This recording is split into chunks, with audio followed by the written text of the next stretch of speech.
tassa. Namo tassa bhagavato arahato sama sambuddhassa. Namo tassa bhagavato arahato sama sambuddhassa. Selamat malam, semoga Anda semua berbahagia. Kita ketemu lagi setelah libur 1 bulan kali ya? Lebih ya. Saya harap Anda sudah mendapatkan liburan yang bermakna ya. Dan selama akhir-akhir ini saya melihat juga kelas yang diadakan oleh Lause Aling juga cukup berhasil ya. Salah satu tanda keberhasilan seorang guru adalah mencetak guru yang lain. Nah, ini baru satu. Nanti akan ada yang lain. Handi ya. Akan banyak guru nanti. Pak Pranoto, Yohendi, itu bagus itu. Hartono, Pamela, enggak. Baik, kita mulai kelas kita. Tanpa terasa kita sudah masuk di bab keempat, berarti sudah kita lewati 3 semester, ya. Sudah 3 bab kita selesaikan pelajarannya, dan saya berbesar hati dan bersyukur karena meskipun 3 bab sudah kita lalui, tetapi saya masih melihat semangat dari Anda cukup tinggi, yang itu yang membuat saya menjadi semakin optimis bahwa ya mudah-mudahan kita bisa menyelesaikan 9 bab pelajaran dari Abhidhamma Sanggaha ya. Karena kalau kita bisa selesai 9 bab dari Abhidhamma Sanggaha dan bukunya semua bisa kita terbitkan, bisa kita luncurkan 9 buku, maka buku tersebut pasti akan menjadi satu sumbangan yang berharga untuk agama. Jadi saya harap Anda bisa memperpanjang perspektif kita semua bahwa apa yang kita lakukan saat ini tidak hanya membawa manfaat buat masing-masing dari kita, tetapi juga akan membawa manfaat untuk kemajuan agama kita, agama Buddha di Indonesia, karena Indonesia membutuhkan referensi atau buku-buku yang mempunyai referensi dari kitab-kitab yang istilahnya yang sah ya, yang benar begitu, dan kita berusaha semaksimal mungkin untuk menyediakan itu. Nah, tapi kembali lagi seperti yang sudah berkali-kali saya tekankan di kelas-kelas terdahulu bahwa Abhidhamma itu bukan hanya satu pelajaran yang jangan memanfaatkan Abhidhamma sebagai satu ilmu untuk memuaskan intelektualitas Anda, untuk memuaskan kebanggaan semu bahwa saya paham Abhidhamma, ilmu yang sulit sudah bisa saya pahami. Kemudian Anda memanfaatkan ilmu itu untuk berdebat atau bahkan untuk mengkritik orang lain, menyakiti orang lain. Kalau Anda melakukan hal tersebut, maka Anda sendiri akan menderita. Ini seperti yang dikatakan oleh Buddha, tujuan belajar dhammanya udah salah. Memegang ular berbisa tapi yang dipegang ekornya. Nanti kepalanya akan berbalik menggigit. Dia akan menderita sendiri. Memanfaatkan pengetahuan dhamma untuk berdebat, untuk menyakiti orang lain, itu yang seperti yang saya katakan, memakai pengetahuan dhamma Anda manfaatkan seperti alat pentungan untuk mentungin temennya. Kamu salah, kamu nggak paham Abhidhamma, saya yang paham Abhidhamma. Bukan itu tujuan Abhidhamma. Tujuan Abhidhamma adalah untuk memberikan data yang tepat dan akurat ya, guna memahami kehidupan ini secara benar. Kenapa kita harus memahami kehidupan ini secara benar? Karena kita ingin keluar dari segala bentuk penderitaan. Kita ingin keluar dari segala bentuk kesulitan Ya, kita ingin keluar dari samsara. Nah, salah satu caranya adalah, atau cara yang paling utama adalah kita harus mempunyai pemahaman yang benar, pemahaman yang tepat tentang kehidupan ini. Ya, untuk bisa keluar dari samsara memang tidak mudah. Faktanya kita sampai hari ini masih berada di sini kan, itu sudah membuktikan bahwa tidak mudah untuk keluar dari samsara, dan sama juga tidak mudah juga untuk memahami Abhidhamma. Tidak mudah, tetapi bukan berarti Abhidhamma tidak bisa dipahami. Memang benar banyak yang mengalami kesulitan ya untuk memahami Abhidhamma, terlalu rumit ya. Anda yang sabar saja. Memang benar sulit, tetapi bukan berarti tidak bisa dipahami. Bahkan saya bisa memberikan jaminan lebih sulit memahami istri Anda, suami. Benar nggak?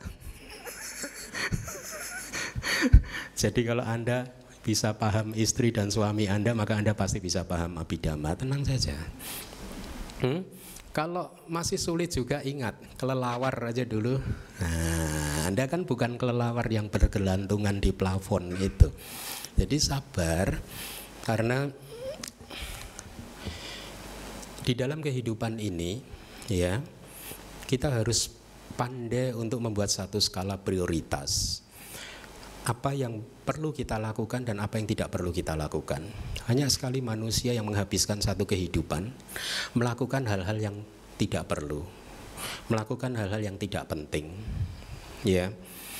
Sehingga akhirnya karena sifat dari pikiran yang tidak disiplin tersebut, akhirnya satu kehidupan habis hanya untuk menjalani satu pola kehidupan yang tidak penting, tidak bermanfaat gitu ya. Nah, oleh karena itu hanya misalkan menyempatkan waktu setiap hari Sabtu selama 2 jam dan kemudian mungkin setiap 2 hari mengulang 1 jam di rumah atau di manapun begitu, itu akan membantu Anda, karena mempelajari Dhamma adalah hal yang harusnya penting sekali. Ya, kalau di kitab-kitab komentar sering diberi satu perumpamaan yang saya adopsi untuk menggambarkan betapa pentingnya belajar Abhidhamma itu untuk melihat mendesaknya keperluan kita untuk belajar Dhamma supaya kita bisa berlatih meditasi dan merealisasi batin dan jasmani atau merealisasi kehidupan ini dengan benar untuk kemudian bisa keluar dari segala bentuk penderitaan. Itu ibaratnya seseorang yang surbannya udah terbakar ya. Kalau orang India kan dulu pakai surban kan, surbannya udah terbakar, maka memerlukan satu usaha yang cepat, tepat dan segera gitu ya untuk memadamkan. Kalau enggak kepalanya terbakar. Sama dengan kita setiap hari terbakar oleh kotoran batin kita kan, kehidupan kita jarang mengalami ketenangan, ketenteraman, kedamaian ya. Kita harus segera memadamkannya, kotoran batin tersebut. Nah, cara untuk memadamkannya adalah dengan terus mengembangkan pemahaman yang benar terhadap kehidupan ini, pemahaman yang benar terhadap batin dan jasmani ini ya. Nah, salah satu ilmu yang mengajarkan pemahaman yang tepat di dalam Tripitaka adalah Pitaka yang ketiga, yaitu Abhidhamma Pitaka ya. Nah, kita akan masuk ke bab keempat. Bab keempat ini berjudul proses kognitif di pintu panca indera. Berarti ada di pintu lain nanti ya gitu ya. Kalau di pintu panca indera berarti di pintu di 5 pintu kan, Anda sudah belajar ya. Berarti pintu apa? Mata, telinga, hidung, lidah dan tubuh.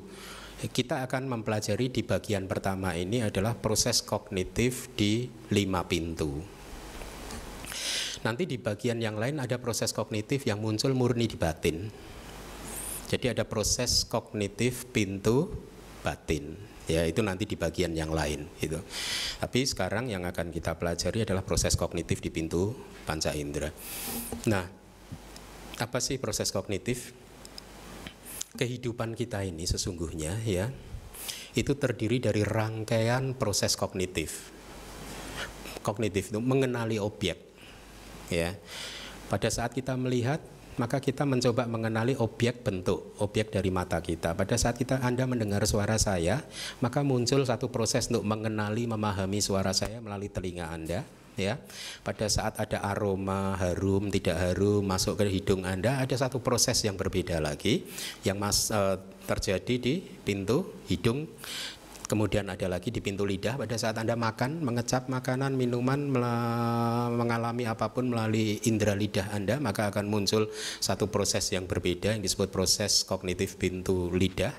Kemudian ada proses kognitif pintu tubuh pada saat kita menyentuh atau pada saat Anda duduk di kursi, bersentuhan dengan kursi, Anda merasakan satu objek sentuhan, di sana ada proses yang berlangsung gitu.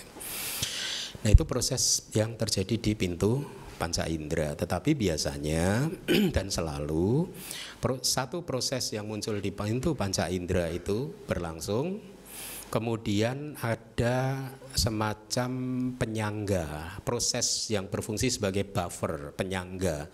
Jadi begini, kehidupan kita ini sesungguhnya tidak lain dan tidak bukan adalah proses yang bergantian, saling bergantian antara satu proses panca indera selesai, kemudian buffernya, penyangganya tidak bisa diikuti proses kognitif langsung, tetapi harus ada proses yang menyangganya, yaitu yang disebut bawangga. Ya, setelah 2 atau 3 bawangga dalam kehidupan sehari-hari ini, katanya menurut Abhidhamma setelah 2 atau 3 bawangga, kemudian muncul proses kognitif lain. Bisa jadi proses kognitif yang muncul di pintu batin, atau bisa jadi biasanya begitu, proses kognitif mata diikuti kemudian bawangga dan proses kognitif pintu batin untuk melengkapi data dan untuk melengkapi pemahaman terhadap objek yang dilihat. Yang melengkapi itu nanti proses kognitif di pintu batin yang membuat Anda paham, oh ini Bante Keminda, itu bukan mata, proses kognitif pintu panca indera, tetapi proses yang mengikuti proses kognitif panca indera yang terjadinya di batin. Ya, tapi sekarang jangan khawatirkan dulu dengan proses kognitif di pintu batin. Yang ingin Anda paham sekarang adalah kehidupan itu adalah kesinambungan proses antara satu proses kognitif selesai bawangga, kemudian muncul proses kognitif yang lain, selesai satu bawangga lagi, proses kognitif bawangga, proses kognitif bawangga. Jadi aktif, pasif, aktif, pasif, aktif, pasif, seperti itu kira-kira. Nah,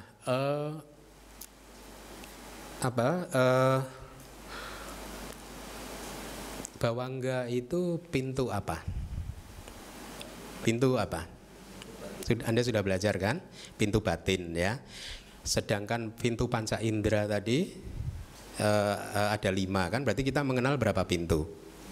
6 pintu kan ya. Jadi ini nanti yang akan coba kita kupas proses kognitif aktif di 6 pintu ini nanti ya. Nah, mari kita lihat dari kitab syairnya Abhidhamma Daksanggaha dulu. Saya minta Anda membaca yang berwarna kuning. Demikianlah setelah menyelesaikan ikhtisar tentang kemunculan kesadaran yang superior, saya akan menyampaikan ikhtisar kejadian atau kemunculan kesadaran dengan singkat sesuai keberadaannya di penyambung kelahiran kembali dan peristiwa keberlangsungannya. Dibedakan berdasarkan tingkatan-tingkatan dan makhluk-makhluk yang diatur sesuai hukum yang mendahului dan yang mengikutinya.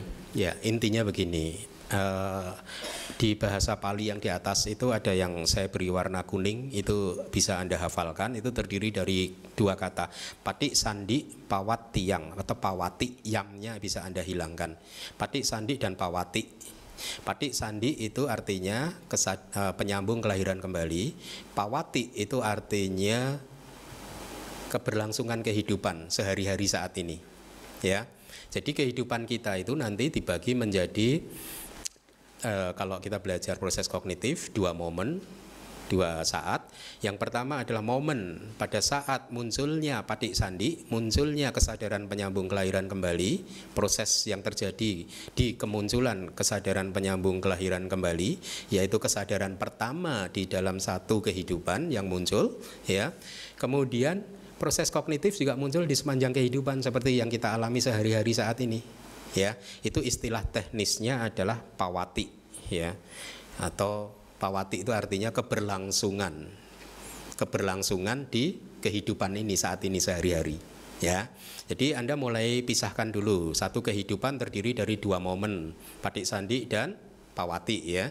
Kemunculan, kelahiran kembali, dan keberlangsungan di dalam kehidupan sehari-hari. Nah, tadi pagi saya berpikir untuk menambahkan slide ini yang tidak Anda terima, yang sudah kita bagikan kemarin, karena saya pikir Anda harus tahu istilah teknis yang harus Anda hafalkan, ya. Yang pertama, cita witi. Itu terdiri dari dua kata, cita dan witi, ya. Sering diterjemahkan, kalau cita kan Anda tahu, witi itu artinya secara harfiah, secara literal artinya jalan. Ya, secara harfiah artinya jalan. Sering diterjemahkan cita witi itu menjadi proses pikiran, atau saya memilih untuk menerjemahkannya menjadi proses kognitif, proses batin di dalam mengenali objeknya. Bisa melalui mata, telinga, hidung, lidah, kulit, tubuh, dan juga murni dari batin. Ya, proses kognitif. Jalan atau witi itu mengandung pengertian bahasa palinya parampara. Parampara itu satu rangkaian, kayak kereta itu satu gerbong, satu rangkaian begitu kan. Antara gerbong 1, gerbong 2, gerbong 3 sudah terangkai sedemikian rupa kan. Ya, jadi bersambungan satu dan yang lain dengan sempurna, satu setelah yang lainnya.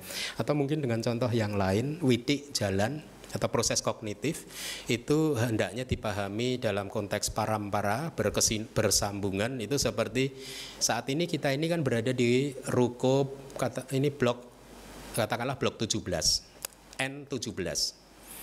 Di sebelah N17 kan ada N16, sebelahnya ada N15, sampai ke ujung ada N1, ya. Jadi witi itu adalah satu proses yang berkesinambungan, ya, yang hukumnya sudah tertentu.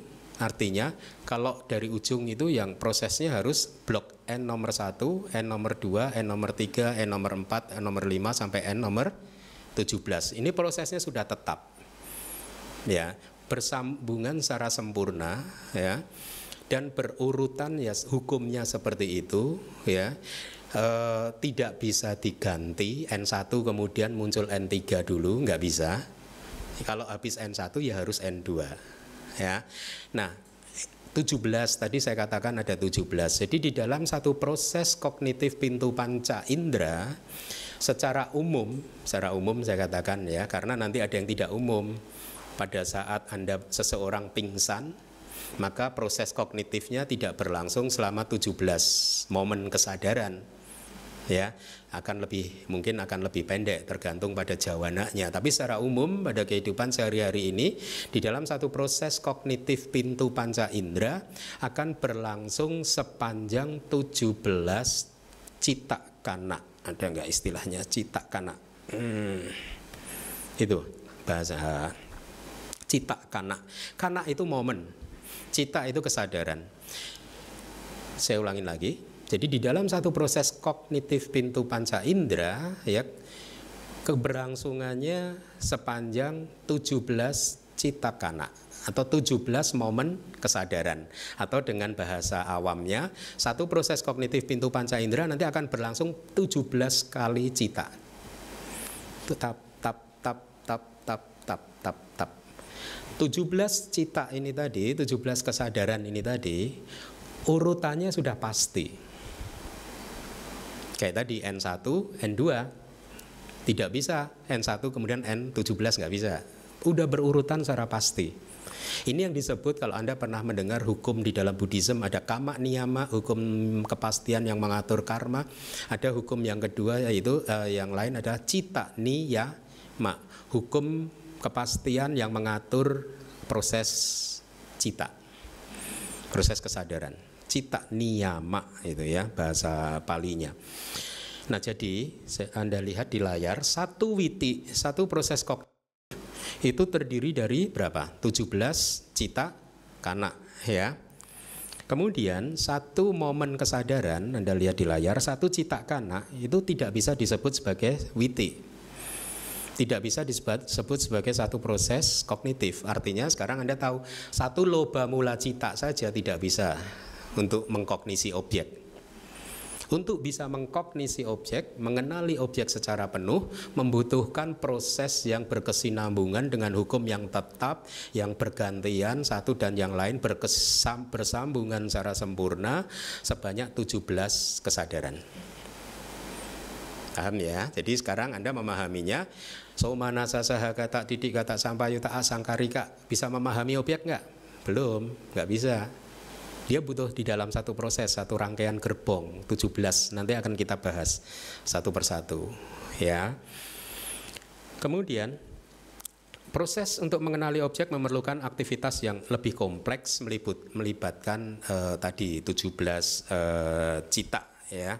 Nah, jadi itu informasi-informasi yang dasar yang hendaknya Anda harus pahami dulu, ya, istilah-istilah teknis gitu. Kemudian juga Anda harus pahami bahwa selama kita berada di dalam samsara, sejak awal samsara yang sudah tidak bisa kita temukan sampai kemudian nanti kita bisa keluar dari samsara dan mencapai nibbana, sepanjang itu di dalam samsara tidak ada momen di mana kita tanpa kesadaran. Kecuali dua, Anda nanti lahir di alam asanya sata, makhluk tanpa batin. Kalau Anda lahir di sana, ya Anda akan terlahir hanya mempunyai tubuh jasmani. Maka selama Anda hidup di sana tidak ada proses kognitif. Atau kedua, mungkin pada saat Anda menjadi anagami atau arahat dan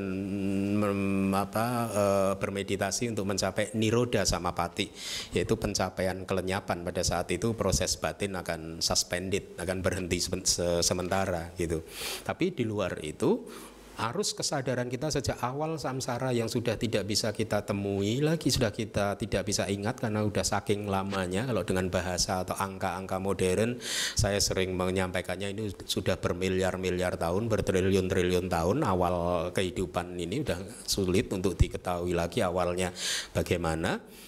Sampai nanti di kehidupan terakhir, cita ini akan muncul lenyap sesuai dengan proses kognitif yang tadi saya katakan. Pintu panca indera, buffer, pintu batin, buffer, pintu batin, buffer lagi, mungkin pintu panca indera dan seterusnya.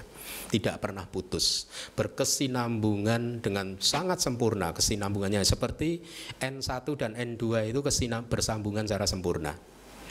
N2 dan N3 di ruko ini, N16 dan N17 menyambung secara sempurna. Ya, N16, 17, 18, 9 bolong. Tapi logikanya dia nyambung terus, ya. Nah, kita sudah belajar di kelas-kelas yang terdahulu bahwa eka cara kane di dalam satu jentikan jari, koti sata sahasa upajitwa nirujanti, koti sata sahasa, 1 triliun kesadaran muncul dan lenyap dalam satu jentikan jari saja. Ya, 1 triliun kesadaran diperkirakan, ya, muncul dan lenyap. Jadi artinya kesadaran kita itu berlangsung dengan usia kesadaran kita itu sangat singkat sekali. Ya, karena di dalam satu jentikan jari saja 1 triliun kira-kira, itu perkiraannya seperti itu. Nah, tetapi usia dari fenomena materi, ya kan, kita ini adalah makhluk hidup yang terdiri dari 2 fenomena kan, fenomena batin dan fenomena materi, nama dan rupa, ya. Kalau nama tadi 1 jentikan jari itu diperkirakan 1 triliun kesadaran muncul dan lenyap, fenomena rupa agak panjang. Umur usianya, durasi keberlangsungannya agak panjang, yaitu berapa? 17 momen kesadaran, 17 citakana. Ya, jadi umur satu fenomena materi termasuk tubuh jasmani kita ini, ya, 17 kali momen kesadaran atau 17 kali lebih panjang dari umur kesadaran. Ya. Inilah mengapa di dalam satu proses kognitif pintu panca indera keberlangsungannya hanya 17 cita kana. Kenapa? Karena objek dari panca indera adalah fenomena materi. Paham? Ya. Jadi pada saat objek mata ini muncul, yang Anda lihat ini objek mata muncul, ya. Dia muncul dan mampu bertahan selama 17 momen kesadaran. Sepanjang dia berlangsung selama 17 momen kesadaran inilah kemudian cita Anda satu persatu muncul untuk menangkap objek bentuk ini. Ya, jadi inilah alasannya kenapa proses kognitif di pintu mata berlangsung selama 17 cita kana, ya. Nah, mari kita lihat lagi. Ini materi yang baru buat Anda. Satu cita kana, satu momen kesadaran itu terdiri dari 3 sub momen, yaitu kemunculan, kelangsungan, dan penguraian. Jadi sekarang Anda bagi lagi nih, satu kesadaran ternyata mempunyai 3 sub momen, yaitu upada, didik, bangga, kemunculan, kelangsungan, penguraian. 3 sub momen ini seperti halnya dengan kita, kelahiran, proses menjadi tua, mati. Jadi cita pun juga mengalami itu. Upada itu adalah kelahiran, iti ini adalah penuaan, ya, bangga adalah mati. Ya. Nah, sekarang pertanyaan saya, kalau satu cita kana, satu momen kesadaran terdiri dari 3 sub momen kesadaran, satu fenomena materi terdiri dari berapa sub momen kesadaran? 51, bagus. Kenapa 51?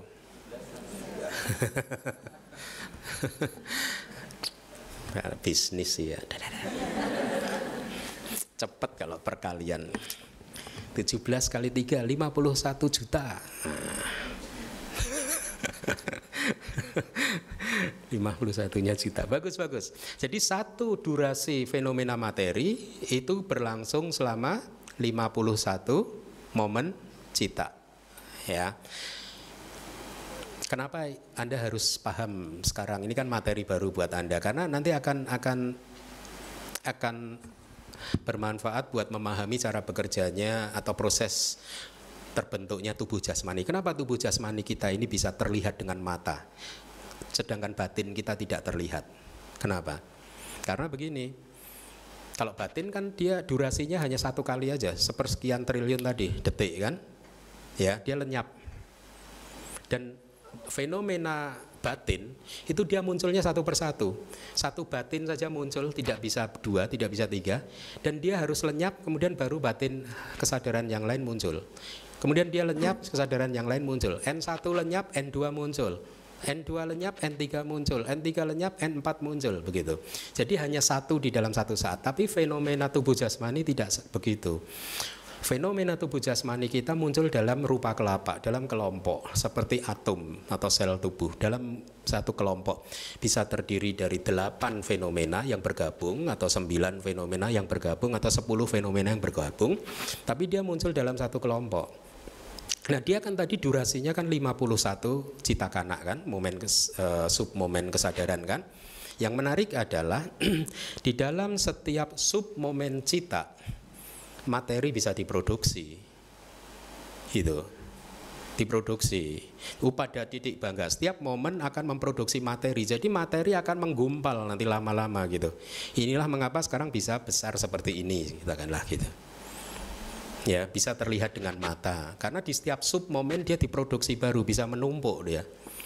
Misalkan ada satu rupa kelapa yang terdiri dari 8 fenomena materi yang berbeda kan, satu kelompok rupa kelapa. Di dalam 8 ini ada yang disebut elemen api. Elemen api ini nanti memproduksi lagi, gitu, memproduksi rupa sendiri lagi. Kemudian cita memproduksi rupa sendiri. Jadi akhirnya bisa membesar seperti katakanlah ini tubuh jasmani kita, dan akhirnya kita bisa melihat. Jadi proses ini sebenarnya muncul lenyap, tapi karena bertumpuk-tumpuk gitu, jadi akhirnya kita bisa melihat kira-kira seperti itu ilustrasinya. Tetapi batin sulit dilihat karena durasinya sangat cepat sekali. Dan memang mental, cita dan cetasika juga hanya sebagai satu energi saja, tidak mempunyai bentuk apapun juga. Nah, 51 cita kana itu hendaknya Anda pahami ya, sebagai modal untuk maju ke materi-materi yang selanjutnya gitu. Nah, mari kita lihat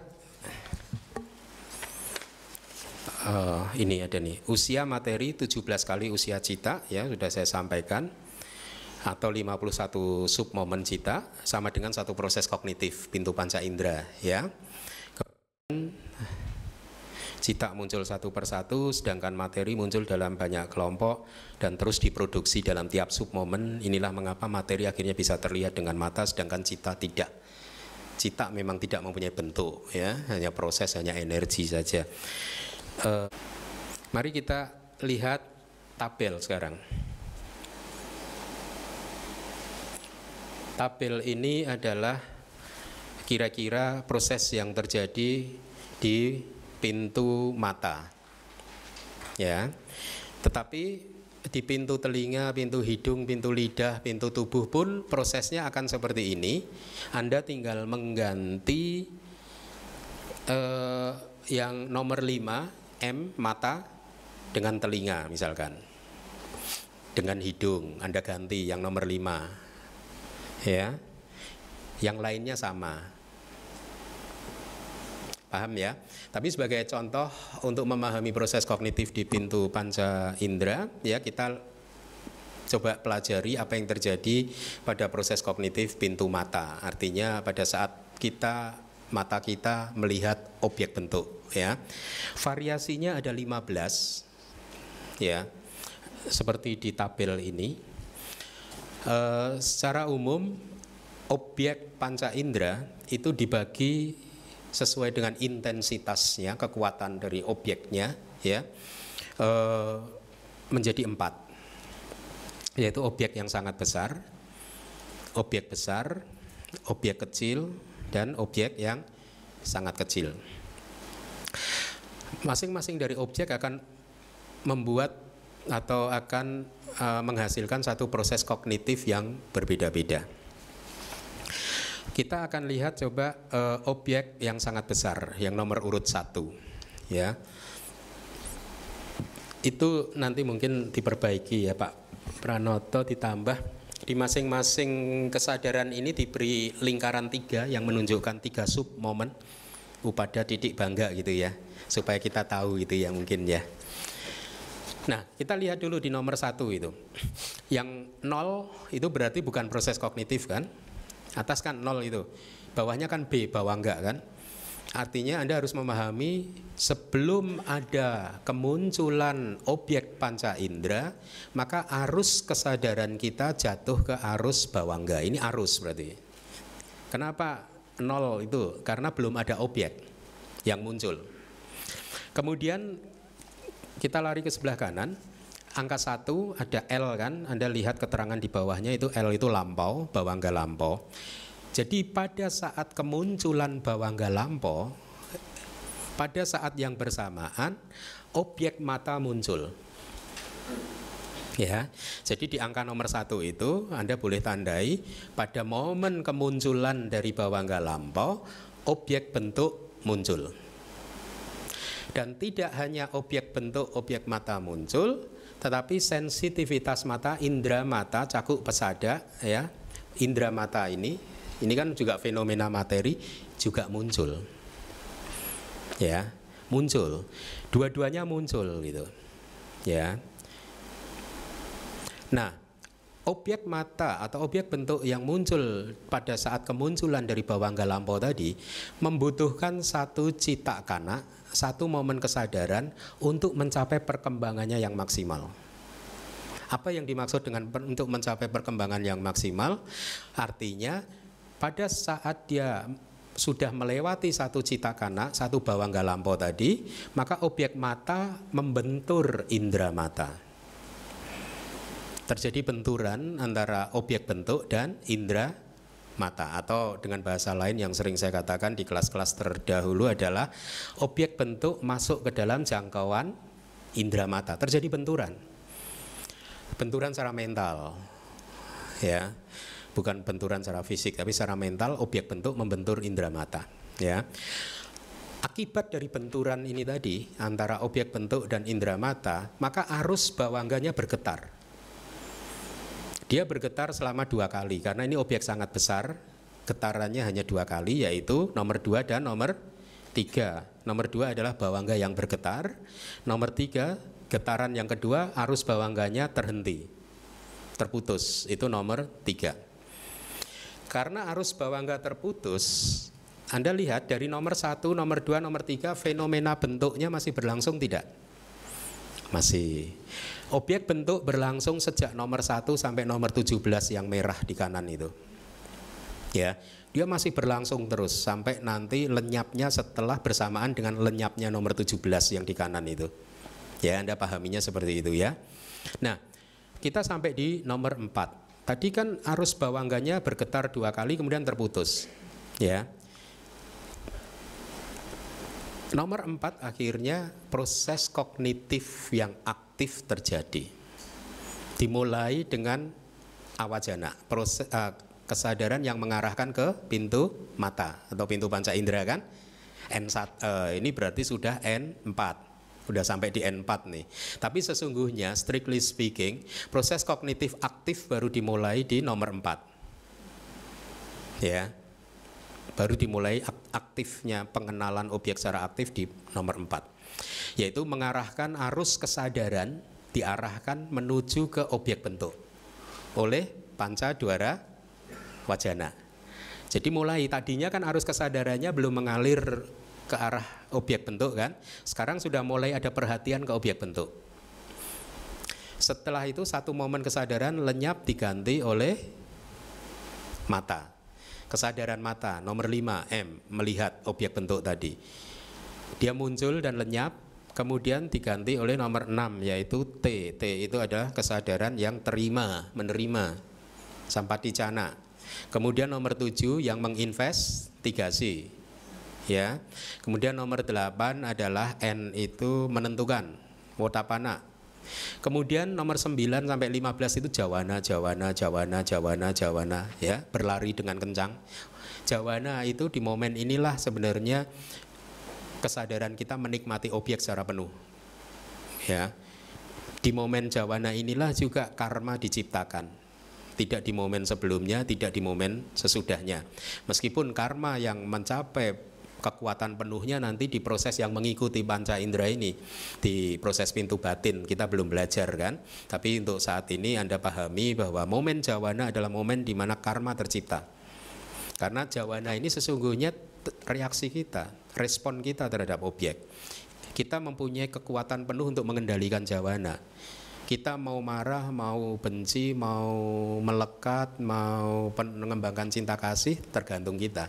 Tergantung yoniso manasikara atau ayoniso manasikara, tidak tergantung objek. Ya, tapi kesadaran sebelum dan sesudahnya tergantung pada objek. Tidak bisa memilih. Jawana kita bisa atur. Ya. Jawana berlangsung selama 7 kali citakana. Kemudian muncul nomor 16 dan 17 yaitu tadaramana. Tadaramana itu mempertahankan objek ya, 2 kali. Dengan lenyapnya kesadaran H atau nomor 17, maka objek bentuk juga lenyap.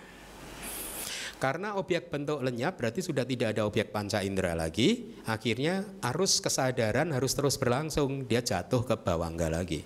Nah biasanya selama 2 kali bawangga, 3 kali bawangga akan diikuti oleh proses batin yang menangkap objek bentuk tadi yang sudah lewat, ditangkap, diolah di batin. Seterusnya nanti kita juga akan belajar di bagian-bagian akhir bagaimana kita bereaksi terhadap objek bentuk dan bagaimana akhirnya karma yang mempunyai kekuatan untuk menciptakan kelahiran kembali terbentuk karena reaksi kita terhadap objek bentuk ini tadi yang ada di hati kita, ada yang di batin kita.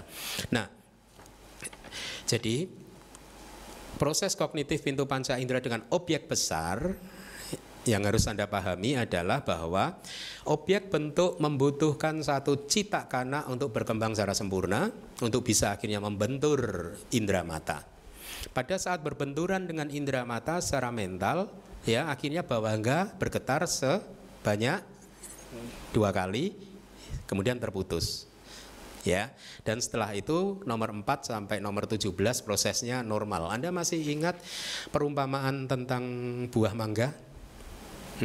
Yang Jakpakun itu? Masih ingat ya?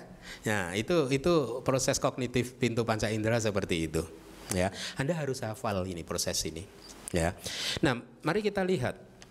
Saya ada di slide-nya sih, saya tambahkan untuk mempermudah Anda nanti supaya Anda bisa menghafalkannya ya.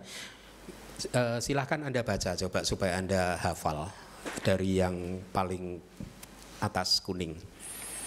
Proses kognitif di pintu mata dengan objek sangat besar yang berakhir di fase tadaramana. Tadaramana wara ati mahanta ramana cakur dwara witi. Stop. Nah, ini cara menerjemahkannya dari belakang coba. Witi adalah proses kognitif, ya kan? Cakuk dwara adalah pintu batin. Jadi proses kognitif di pintu batin. Ati mahanta itu adalah objeknya sangat besar. Aramana disambungkan. Ati mahanta aramana. Proses kognitif di pintu mata dengan objek yang sangat besar. Tada aramana. Tadaramana wara terdiri dari 2 kata. Tadaramana itu yang mempertahankan objek. Wara itu siklus, fase. Jadi kalau kita terjemahkan, proses kognitif yang terjadi di pintu mata dengan objek yang sangat besar yang mempunyai fase, akhir fasenya ada di tadaramana. Itu untuk pengetahuan saja, nggak apa-apa. Oke, silakan. Arus bawangga mengalir sangat deras. Kemudian sebuah objek bentuk dan indera mata muncul bersama-sama di submomen kemunculan L, dan objek tersebut memerlukan waktu 1 momen kesadaran untuk mencapai perkembangannya yang sempurna. Sama kan yang sudah saya jelaskan tadi ya. Saya akan tambahkan sedikit lagi ya. Kita berhenti dulu di situ. Diresapi pelan-pelan. Ya. Di tabel ini kita kan mempunyai 4 objek yang berbeda ya. Saya akan jelaskan di dalam kehidupan sehari-hari. Objek sangat besar itu kan proses yang berakhir pada tadaramana kan. Kalau objek besar kan prosesnya berakhir di jawana kan. Di jawana yang ya tidak ada tadaramananya, nomor 2 dan nomor 3 itu. Bagaimana sih membedakan objek sangat besar, objek kecil, objek sangat kecil dalam kehidupan sehari-hari, misalkan dengan pintu mata. Katakanlah ini sekarang, Anda gimana? Anda melihat ke arah saya, ya. Pada saat Anda tidak begitu perhatian terhadap saya, mungkin gambar saya ini sedikit remang-remang, blur di mata Anda, betul? Ya. Tetapi Anda sudah bisa tahu bahwa ini adalah objek yang nyata gitu.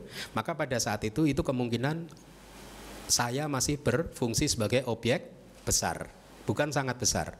Kalau sangat besar, itu artinya Anda sudah benar-benar fokus ke arah saya. Anda tahu ini Bante Keminda dan seterusnya. Fokus benar-benar. Kemudian yang selain saya sudah blur, remang-remang. TV ini tidak begitu terlihat. Anda tahu ada benda, tapi Anda tidak tahu itu apa. Anda tahu juga ini ada gambar atau ada pilar, ini ada bunga. Anda tahu ada benda, tapi Anda tidak begitu ini. Tapi karena Anda fokus ke katakanlah wajah saya. Jadi kira-kira wajah saya adalah merupakan objek yang sangat besar pada saat seperti itu buat Anda. Ya, sementara yang lain ini bisa jadi objek kecil sangat atau hanya objek besar. Ya, tidak impact-nya tidak begitu nyata, kalah dibandingkan objek yang Anda fokuskan. Kira-kira begitu ya, untuk memahaminya. Nah, tadi saya juga sudah mengatakan bahwa di dalam cita niyama ini, di dalam satu proses kognitif ini ya, untuk mengenali objek bentuk itu tidak ada roh.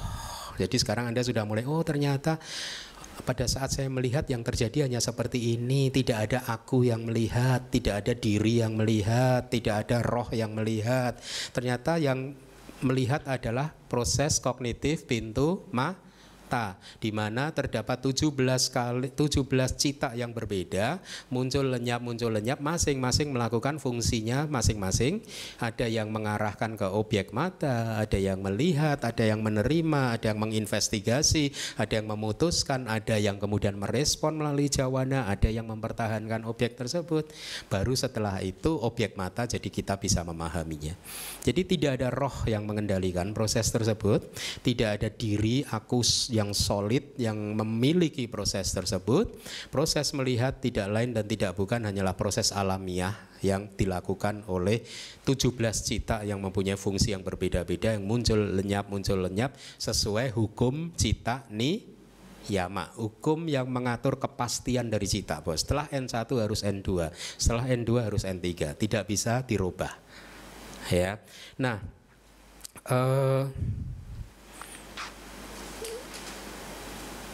silakan dibaca lagi. Tadi sudah sampai di, ya silakan.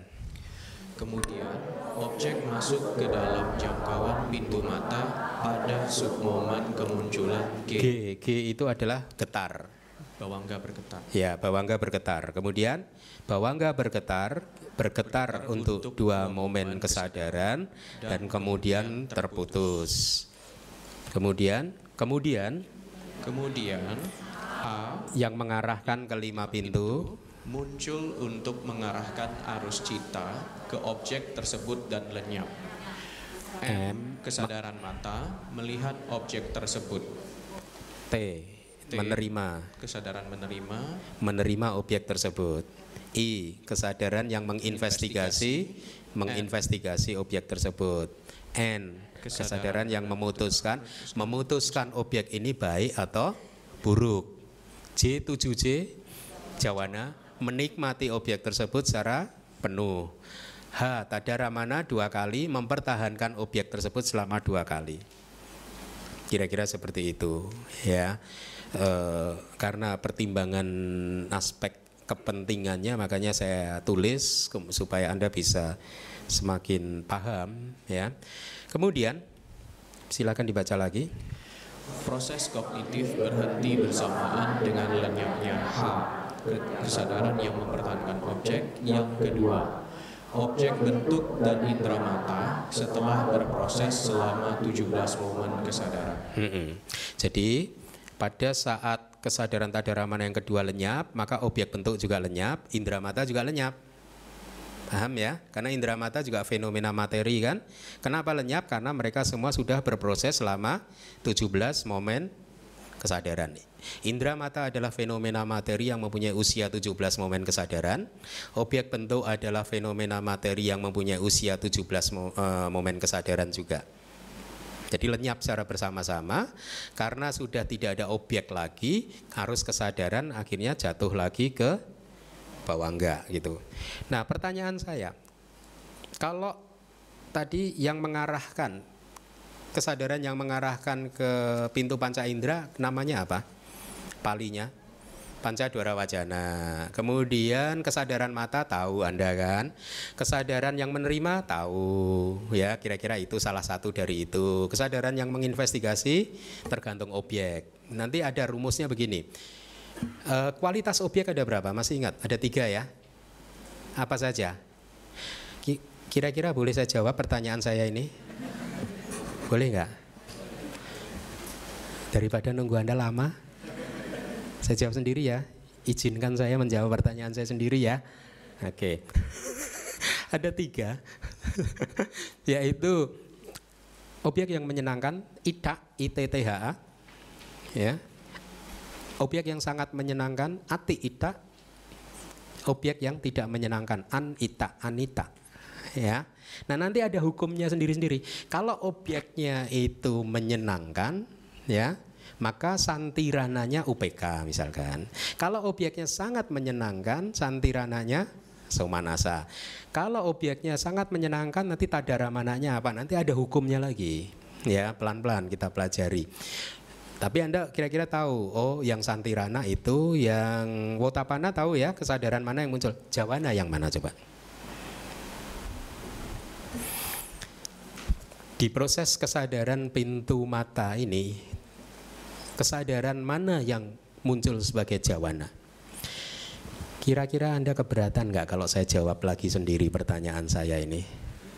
Hah? Keberatan? Ya udah Anda yang jawab. Keberatan nggak?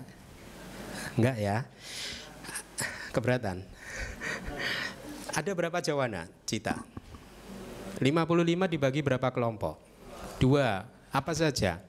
Kama jawana dan apana jawana. Ada berapa kama jawana?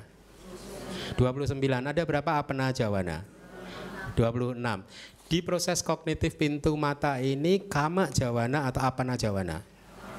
Berarti salah satu dari 29 jawana lingkup indriawi yang muncul. Bukan yang 26. 29 itu dari mana saja? Hah? 12 aku salah. Hah? Hasitu pada cita. Oke. 8 maha kusala dan 8. Wih, pinter ya. Waduh, saya kalah ini. Anda pinter loh. Congratulations. Anda lulus semua. Baik, berarti salah satu dari 29 kama jawana, 12 akusala cita, hasitu pada, maha kusala, maha kiriya muncul sebagai jawana untuk merespon objek bentuk tadi. Gitu ya. Karena ini objek proses kognitif di pintu panca indera, berarti jawananya harus yang 29 kama jawana, salah satu. Kalau yang muncul itu adalah loba mula cita yang pertama, maka 7 jawana juga loba mula cita yang pertama terus. Tidak bisa berubah. Ini loba mula cita, satu momen langsung ganti maha kusala, nggak bisa. Selesaikan 7 dulu, baru kemudian tadaramana dan seterusnya. Oke, bagus. Nah, sekarang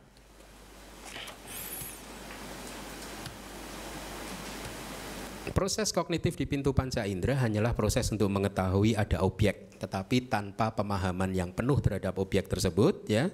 Dia hanya mengetahui secara kasar bahwa objek tersebut baik atau objek itu tidak baik, secara kasar saja. Detail dari objeknya tidak paham, ya. Warnanya, bentuknya, namanya nggak paham.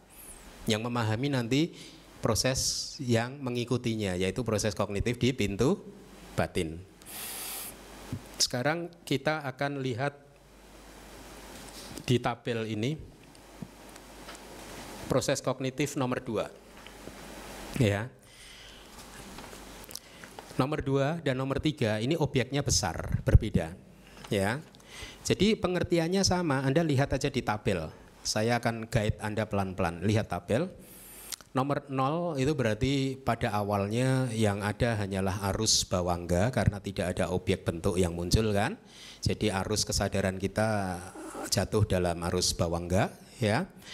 Kemudian tiba-tiba nomor 1 itu katakanlah objek mata muncul, ya.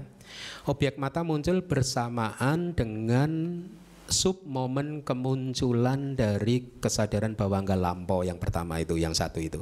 Muncul bersamaan, sama dengan yang tadi, indera mata juga muncul, ya. Tetapi berbeda dengan proses yang pertama, proses yang kedua ini membutuhkan 2 momen kesadaran buat objek bentuk untuk mencapai kesempurnaannya secara maksimal, untuk mencapai perkembangannya yang maksimal. Kalau yang tadi berapa cita kana? 1 kan? 1L saja kan, sekarang 2L, ya. Artinya objek besar memerlukan 2 momen kesadaran untuk mencapai perkembangannya yang maksimal. Apa maksud dari perkembangan yang maksimal? Artinya perkembangan maksimal mempunyai kemampuan untuk membentur indera mata. Jadi dengan lenyapnya kesadaran bawangga lampau yang nomor 2, maka objek bentuk berbenturan dengan indera mata. Efek dari benturan itu menggetarkan bawangga, efeknya, ya, sehingga akhirnya bawangga bergetar selama 2 kali, yaitu bawangga bergetar, dan nomor 4 bawangga yang terputus, ya. Dengan lenyapnya bawangga yang terputus, arus bawangga putus. Kemudian mulailah proses kognitif pintu panca indera yang aktif, pintu mata yang aktif.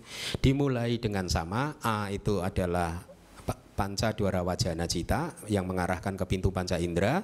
Kemudian 6 adalah kesadaran mata, 7 adalah kesadaran yang menerima atau sampatijana, 8 adalah kesadaran yang menginvestigasi, 9 adalah kesadaran yang memutuskan. Kemudian Anda lihat 10 berlari cepat jawana untuk menikmati objek secara penuh, 10, 11, 12, 13, 14, 15, 16, ya. Sudah 16 momen. Ya, padahal objek bentuk hanya berlangsung 17, berarti kurang 1 momen lagi. Karena hanya tersisa 1 momen saja, tadaramana tidak bisa muncul. Hukum dari tadaramana, peraturannya adalah tadaramana harus muncul 2 kali atau tidak sama sekali. Ya, nanti ada hukum yang lain. Tadaramana hanya muncul di makhluk lingkup indriawi, Brahma tidak ada tadaramana. Berkaitan dengan objek-objek lingkup indriawi, ya. Kemudian berkaitan juga dengan jawana, kama jawana. Jadi kalau Anda mencapai jana, tidak ada tadaramana. Itu kira-kira. Tapi itu nanti kita pelajari. Nah, yang ingin saya ingin Anda memperhatikan adalah bahwa jawana yang ketujuh lenyap, objek bentuk sudah berlangsung selama berapa momen? 16. Tinggal 1 momen lagi, berarti tadaramana tidak bisa muncul. Akhirnya sebagai gantinya apa? Langsung bawangga. Tap. Dengan bawangga yang ke-17, maka proses kognitif pintu panca indera lengkap. Ya. Yang nomor 0 di sebelah kanannya itu sudah bukan proses kognitif, itu di luar proses kognitif. Anda masih ingat kalau bawangga itu proses apa? Bebas pintu. Paham ya kira-kira ya? Menyambung-nyambungnya udah mulai paham ya, puzzle-nya ya. Anda nggak paham atau nggak paham sekali? Hah? Nggak paham atau nggak paham banget? Paham ya? Bagus. Nah, yang nomor 3 juga begitu. Pengertiannya sama, nomor 3. Nomor 1 L. L-nya ada berapa bawangga lamponya? Artinya di dalam objek besar variasi yang ketiga, objek ini memerlukan 3 momen cita, 3 momen kesadaran untuk mencapai perkembangannya yang maksimal.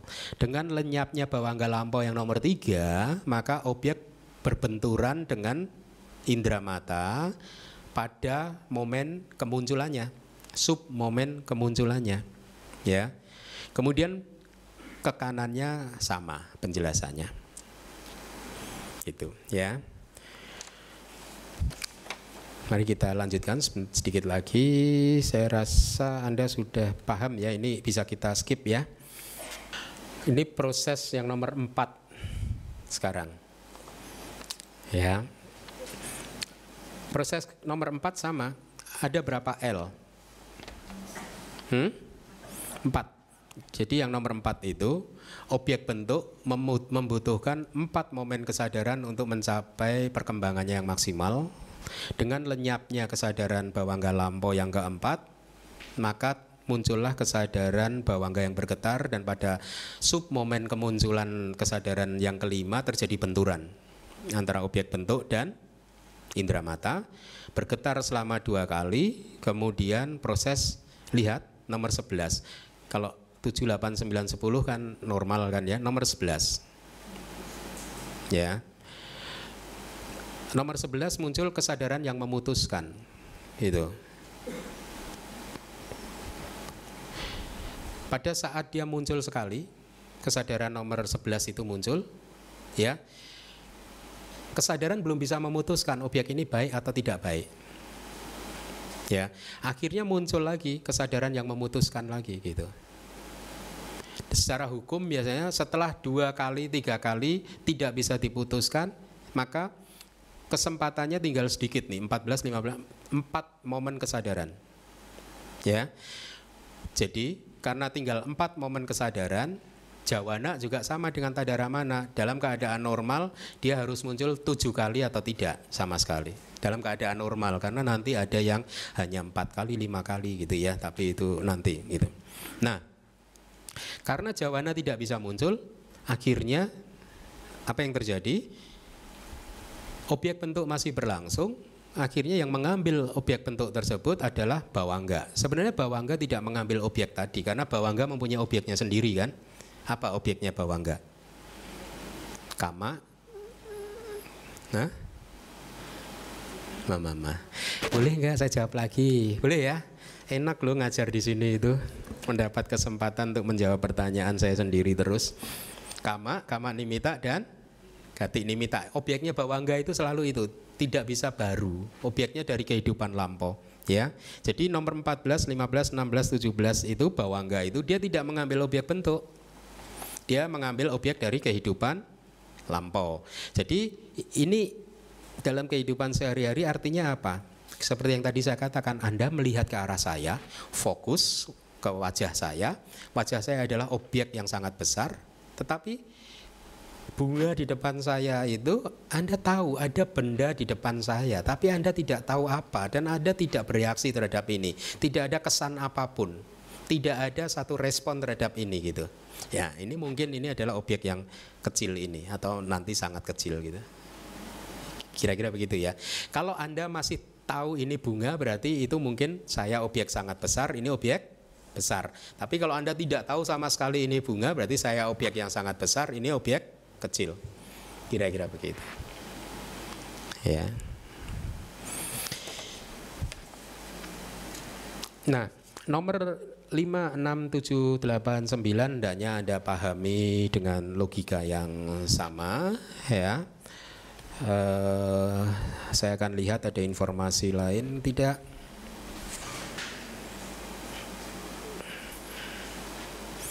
Oh, kita selesaikan ya sedikit lagi ya. Kita selesaikan fase yang sia-sia, artinya proses kognitif, tidak terjadi proses kognitif. Ya, kalau tadi kan terjadi proses kognitif, ya. Kalau ini tidak. Jadi yang objek sangat kecil ini, nomor 10, 11 sampai nomor 15 itu tidak terjadi proses kognitif sama sekali. Secara teknis disebut fase yang sia-sia. Moga wara bahasa Palinya. Terdiri dari 2 kata.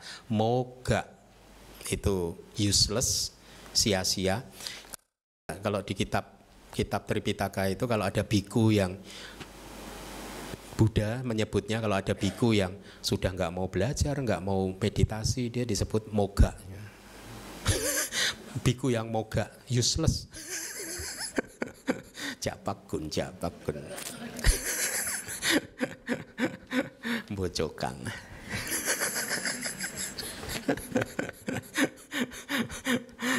Ya gitu, moga itu sia-sia, itu bisa useless, sia-sia, nggak bermanfaat gitu, kosong atau apa gitu. Nggak bermanfaat ya. Wara itu tadi siklus, fase ya, bukan bahasa Taiwan loh fasenya, bahasa Indonesia ya.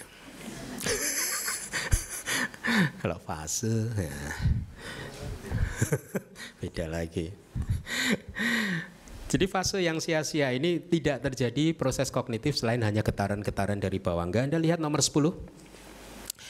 Sebenarnya ada objek bentuk yang muncul, ya, ada objek bentuk yang muncul. Dia menggetarkan, tetapi karena objeknya sangat kecil, dia mencapai kesempurnaannya itu membutuhkan 10 citakana, 10 momen kesadaran, ya. Lihat nomor 1 sampai nomor 10, L sampai 10. Dengan lenyapnya bawangga lampau yang ke-10, ya, maka objek bentuk berkembang secara sempurna, ya. Dia juga sebenarnya membentur indera telinga, tetapi hanya mampu menyebabkan getaran 2 kali saja. Tidak ada proses aktif yang terjadi. Sehingga nomor 13 langsung masuk ke bawangga lagi, bawangga dan seterusnya. Ya, kira-kira seperti itu. Kemudian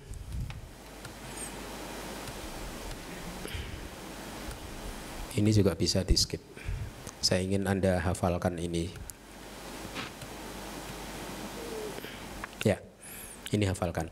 Proses kognitif di pintu panca indera, apabila kita kelompokkan sesuai dengan akhir dari prosesnya, maka kita mendapatkan 4 jenis fase.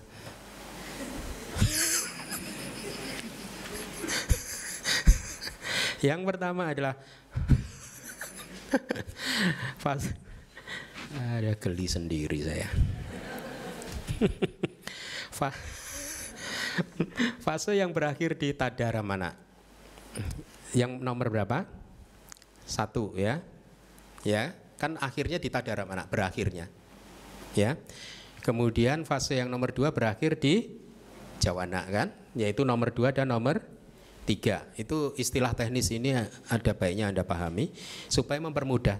Fase yang berakhir di yang memutuskan yaitu wotapana, yaitu nomor 4 sampai nomor 9. Lihat, terakhirnya kan NNN kan nomor 13 yang berwarna itu.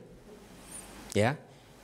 Nomor 4 berakhir di nomor 13 karena bawangga itu kan di luar proses kan. Nomor 5 berakhir di N yang di 14 dan seterusnya. Kemudian yang terakhir adalah fase yang sia-sia yaitu objek yang sangat kecil. Jadi ada berapa fase? 4, yaitu apa saja? Mudah. Fase yang berakhir di tadara mana? Penuh berarti kan? Kalau tadara mananya nggak ada, akhirnya di jawana kan? Berarti fase yang berakhir di jawana. Kalau jawananya di drop, berarti di wotapana. Kalau wotapananya di drop, moga. Sia-sia, udah nggak ada lagi proses kognitif. Baik, saya rasa malam hari ini cukup dulu. Kalau dilanjutkan Anda meledak nanti. Terima kasih.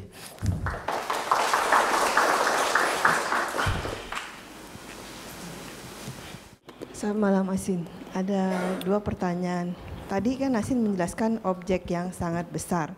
Kalau yang saya tangkap berarti objek yang sangat besar itu kalau kita fokus melihat sesuatu. Jadi bukan berarti objeknya yang blur, tapi apakah kitanya yang fokus gitu. Fokus melihat apa itu yang disebut objek besar. Bukan objeknya itu blur atau enggak gitu ya Asin ya. Terus objek yang sangat kecil itu seperti apa? Apakah maksudnya objeknya di samping-samping gitu kita enggak gitu terlihat atau seperti apa penjelasannya? Terima kasih. Ya bagus, memang saya udah reserve pertanyaan ini udah saya duga sebelumnya akan disampaikan.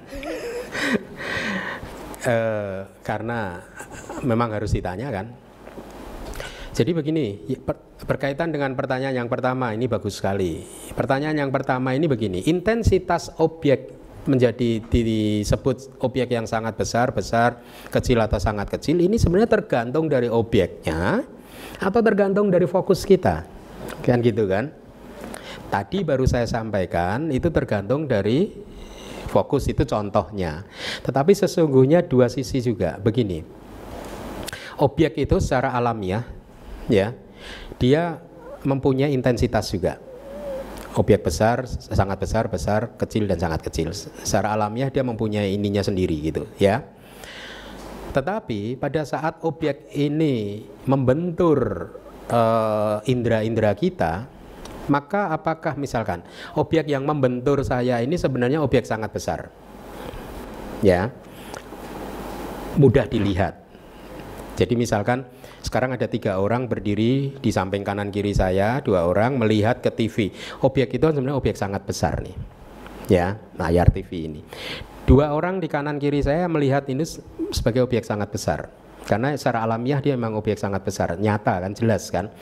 Tetapi karena pada saat ini saya tidak begitu memperhatikan itu, pikiran saya perhatiannya mungkin lagi capek, mengantuk dan lain sebagainya, maka objek yang sangat besar itu akan menjadi objek yang hanya besar saja buat saya.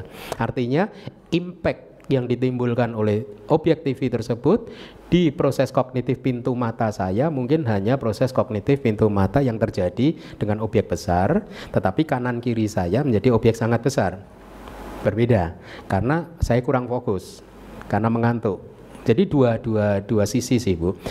Objek itu secara alamiah memang mempunyai intensitas sendiri, tetapi impact yang diberikan kepada proses kognitif di kita itu tergantung pada kitanya. Saya beri contoh lagi.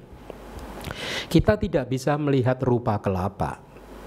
Kita tidak bisa dalam kondisi normal begini tidak bisa melihat rupa kelapa, subatomic particle di tubuh kita, tidak bisa kan? Ya. Tetapi kalau Anda mencapai sama samadhi, ya, right concentration, Anda kemudian bisa melihat. Padahal rupa kelapa by nature dia objek yang kecil. Gitu, sulit untuk dilihat. Tetapi pada saat kita mencapai sama samadhi, rupa kelapa menjadi jelas terlihat, menjadi objek yang sangat jelas. Karena dia pintu batin, maka dia akan menjadi objek yang terang. Ya, objek terang itu ya levelnya kalau di objek panca indera menjadi objek sangat besar, kira-kira berarti. Jadi perubahan objek juga bisa, artinya impact objek juga ditentukan oleh kitanya. Jadi tidak ditentukan oleh objeknya, meskipun objek itu secara alamiah punya intensitas sendiri. Paham ya? Kenapa saya tanyakan juga, misalnya Asin, saya kan minus tulisan misalnya buat saya waktu saya nggak pakai kacamata, ya betul, blur gitu. Betul. Tapi saya fokus, saya perhatikan terus, berarti betul. itu objek sangat besar yang masuk. Kalau tidak terlihat jelas ya bukan objek sangat besar juga. Jadi benar, tergantung juga kesehatan indera kita juga. Banyak, makanya ini fenomena yang disebut cita, cetasika, dan rupa. Kesadaran faktor mental dan fenomena materi adalah disebut sangkata dhamma. Artinya dharma-dhamma yang terkondisi. Ya, terkondisi oleh mata kita. Itu. Kalau begini ini itu jadi katakanlah TV itu objek besar. Kalau begini jadi objek sangat besar. Impactnya berbeda. Kalau dengan begini tadaramananya muncul. Kalau begini hanya jawana saja gitu. Kalau lebih jauh lagi objeknya kecil, jadi objek kecil aja itu, nggak terlihat. Kira-kira begitu. Pertanyaan pertama jelas? Oke. Pertanyaan yang kedua tadi tentang kecil itu seperti penjelasannya, objek sangat kecil, apakah maksudnya kalau di luar jangkauan kan pasti tidak terlihat, tapi apakah berarti objeknya itu seperti ini di samping gitu yang harus masuk dalam jangkauan indera, misalkan seperti tadi saya fokus ke TV itu ya, atau Anda sekarang fokus ke arah saya, melihat ya ini adalah objek sangat besar, terlihat jelas kan ya. Anda tahu bahwa ini ada benda di sini ini, tetapi tidak ada respon. Anda nggak mengerti, Anda hanya tahu ada benda di situ, tapi tidak tahu apa itu, tidak ada respon, tidak ada kesan, tidak ada kesan. Maka ini kemungkinan ini menjadi objek kecil, karena tidak ada proses kognitif. Bentar. Objek sangat kecil itu tidak muncul proses kognitif kan? Iya. Hanya bergetar saja kan. Kalau masih bisa melihat bentuknya berarti bukan sangat kecil, hanya kecil. Di sekeliling kita yang sudah mau bisa hampir keluar dari jangkauan bisa kita. Tapi tidak ada kesan sama sekali, karena ini proses yang sia-sia kan, tidak ada proses aktifnya. Misalnya kalau kita melihat dari samping juga, tapi kalau ada kesan tetap itu objek kecil mungkin kecil aja atau besar, tergantung. Kalau ada respon, ada jawananya berarti besar. Kalau kita dapat kesan sesuatu berarti ada jawana itu, maka itu objek besar. Tapi kalau enggak sama sekali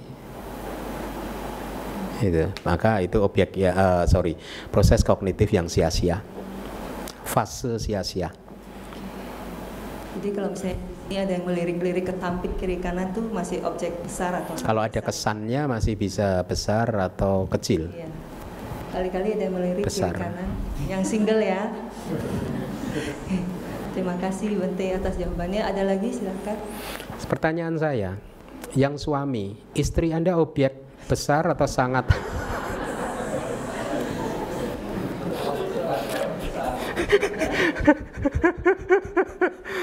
Dan yang istri, suami Anda ini objek sangat besar, kecil, sangat kecil? Ayo istri jawab. Most of the time sangat kecil, Bante. Nggak terlihat.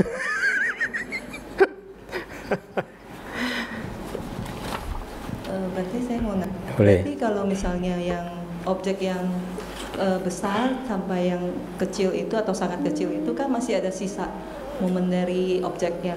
Kan Sisa apa? Materi kan ada 17 momen. Jadi dia tetap muncul sampai 17 kan, tapi tidak ditangkap lagi oleh kesadaran anak. Harap diingat loh bahwa enggak itu menangkap objeknya tetap kama nimita dan gati nimita, dicatat ya, tidak objek bentuk, objek suara dan lain sebagainya. Nama budaya Bante, Nibbana itu objek-objek pikiran atau alam? Nibbana itu objek mental ya, Dhamma Aramana, kan udah belajar kan di bab 3 ya, tentang objek mental ada berapa? Tenang Bante. Apa objek mental? Apa? Masih objeknya masih remang-remang sangat kecil. Apa? Anda menyiksa saya. Objeknya sangat kecil terus. Kalau ditanya mesti objek suaranya sangat kecil buat saya.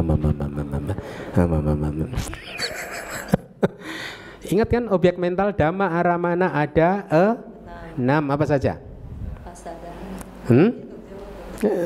Pasada, sukuma, cita, cetasika, nibbana dan panyati. Ya. Kita belum sampai ke fenomena materi kan. Pasada, sukuma itu fenomena materi, cita, cetasika itu objek mental, nibbana objek mental, panyati objek mental. Bab 3 kan ada sub bab kan. Wedana hetu kica dwara alambana watu. Anda belajar 6 hal kan? Perasaan, akar, fungsi.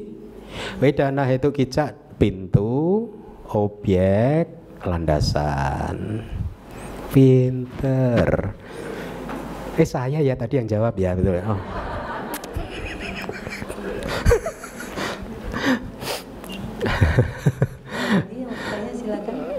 Masih ada waktunya banyak. Selamat malam Bante, mau tanya untuk karma baru itu muncul pada objek seluruh objek tersebut atau hanya objek besar dan objek sangat besar saja Bante? Kama. Iya. Karma baru. Iya. Terima kasih Bante. Kita belum belajar ya, tapi informasi awal saya berikan begini. Untuk tambahan informasi. Kan tadi dikatakan proses kognitif pintu panca indera tidak bisa mengenali secara sempurna, ya. Tetapi tetap ada jawana. Kan jawana tercipta, karma tercipta di momen jawana kan, ya. Nah, tetapi karma yang tercipta di proses kognitif pintu panca indera itu sangat lemah, ya. Sehingga efeknya pun akan sangat lemah sekali, ya. Kalaupun berbuah, efeknya sangat lemah, ya, tidak signifikan. Ya, tapi karma juga.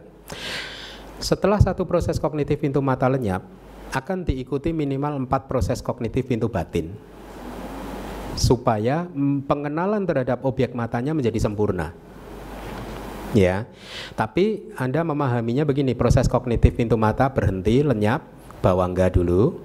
Satu proses pintu batin, lenyap, bawangga lagi. Satu proses pintu batin, lenyap, bawangga lagi sampai 4 kali. Ya, bisa 4, bisa 5 ya. Yang pertama itu adalah menangkap objek tadi, mata tadi, masa lalu tadi di pintu batin ya, ditangkap ya. Kemudian mulai dilihat misalkan warnanya dan lain sebagainya. Kemudian satu proses lenyap, kemudian muncul proses kognitif pintu batin lagi. Itu ada karma tadi di proses kognitif pintu batin yang pertama juga karma tercipta, tapi juga masih lemah. Nanti proses kognitif pintu batin yang kedua, berarti ketiga ya, itu juga ada karma tadi, ajijawana lagi, tapi masih lemah. Baru di proses kognitif pintu batin yang keempat, itu karma mencapai puncaknya, sehingga karma ini mempunyai kekuatan untuk memunculkan kelahiran kembali. Karma-karma sebelumnya tidak mempunyai kekuatan untuk memunculkan kelahiran kembali. Gitu. Jadi begitu kira-kira intensitasnya di proses kognitif panca indera tidak begitu kuat ya, meskipun itu juga karma, karena karma kan cetana yang muncul di jawana. Kalau mau lebih teknis lagi, yang disebut karma adalah faktor mental cetana, karena Anda udah belajar 1,5 tahun kan, harus bisa menjawab secara teknis sekarang. Yang disebut karma adalah faktor mental cetana yang muncul di kusala jawana atau akusala jawana. Karena cetana yang muncul di kesadaran resultan bukan kesadaran mahakirya, bukan karma, gitu kan? Jadi begitu. Yang di pintu panca indera itu lemah. Ya. Nanti apakah bisa yang sebelum yang proses batin yang terakhir itu kama-kama sebelumnya termasuk yang panca indera itu bisa jadi kama pendukung atau? Oh iya, pendukung. Dia akan mendukung karena kesan gini. Di dalam satu proses kognitif sesuai hukum cita tadi, cita niyama ya, katakanlah kesadaran yang mengarahkan ke objek muncul, dia kan mengarahkan ke objek ya, kemudian lenyap, kemudian muncul kesadaran mata kan, melihat objek tersebut, ada kesan-kesan kan yang ditangkap oleh kesadaran mata kan. Pada saat kesadaran mata lenyap, kesan itu disampaikan juga terbawa di kesadaran yang menerima, mengkondisikan juga ya. Kesadaran menerima objek bentuk, ada kesan lagi kan di situ kan. Pada saat kesadaran menerima itu lenyap, kesan tadi tidak tidak hilang begitu saja, tapi tersalurkan ke kesadaran yang menginvestigasi dan seterusnya sampai ke jawana ya. Karma kan, tercipta karma yang tercipta di jawana di kesadaran pintu mata tadi akhirnya juga tersalurkan ke proses kognitif pintu batin dan seterusnya. Jadi akan mendukung. Makanya nanti di bab ke-7 kita akan belajar bagaimana pengondisian yang terjadi pada saat fenomena mental menerima pengulangan makin kuat gitu. Ya, makin sering diulang makin sering kuat, makin kuat. Jadi karma yang ada di kesadaran pintu panca indera akan mendukung karma yang ada di pintu batin. Makanya yang mencapai kekuatan penuh yang pintu batin yang keempat, karena udah didukung terus.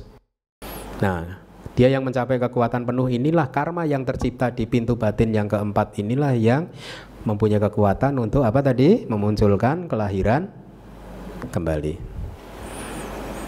Oke. Agak bingung. Jadi kan ada kama produktif, kama yang berfungsi sebagai kama produktif, penghalang, penghancur dan pendukung kan? Pendukung.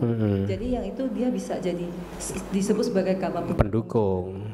Nggak bisa karma penghalang. Oh. Tidak bisa. Terima kasih. Mendukung terus dia, memperkuat. Grace. Ya. Agak bingung sih. Dua pertanyaan. Satu saya bingung, 1 detik itu kan kalau nggak salah Bante bilang miliaran kesadaran. Maksudnya cita kananya ya? Kana itu momen. Jadi momennya lebih banyak lagi dong berarti daripada cita. Kalau 1 second, one snap gitu kan? Kan katanya banyak. Apa berarti miliaran proses kognitif? Miliaran cita. Miliaran cita. Bukan miliaran proses kognitif. Berarti kira-kira gini, hitungannya gini. Kalau dalam satu jentikan jari 1 triliun cita muncul dan lenyap, berarti di dalam satu jentikan jari kira-kira kasarnya ada berapa proses kognitif? Berarti ya 1 triliun dibagi 17 kira-kira misalkan gitu. Kan satu proses kognitif terdiri dari 17 cita kan. Jadi